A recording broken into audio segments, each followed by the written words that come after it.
Always হচ্ছে যে যারা তরুণ, যারা স্কুলে পড়ে, কলেজে পড়ে, ইউনিভার্সিটিতে পড়ে, আর আপনি একটা মানুষের যখন মানে বেড়ে ওঠা ওই সময়টাই হচ্ছে যে ওর মানে সবকিছু শুরু হয় আর কি। ও নিজেকে ভাবে, মেলে ধরে, ওর সুপ্ত প্রতিভাগুলো বা ওর লাইফের সব থেকে গুরুত্বপূর্ণ সময়টা হচ্ছে যে ওইটা।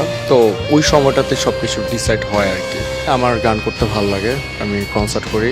আমি যখন র্যান্ডমলি কনসার্ট করি, আমি মনে হয় যে আমার এমন কিছু মানুষের সাথে আমার দেখা হয় যাদের সাথে আমার পরিচয় কোথাও না কোথাও হয়েছে, মানে দেখা হওয়ার আগেই আমাদের একটা সম্পর্ক হয়েছে। এবং আমি যখন দেশের স্পেশালি দেশের বাইরে কনসার্ট করি তখন আমি এটা আরো অনেক বেশি দেখি যে কখনোই দেখা হয়নি। অনেক প্রথমবারের মতো আমি এমন একটা দেশে আসছি, বাট ওরা এমনভাবে তাকায়, মনে হয় যে আমাদের খুব ভালো একটা সম্পর্ক আছে, আমরা সবাই একই সাথে কথা বলি, আমাদের আই কন্ট্যাক্ট সেম থাকে। সো এইটা একটা আলাদা একটা বাড়তি অনুপ্রেরণা দেয় মিউজিক করার ক্ষেত্রে।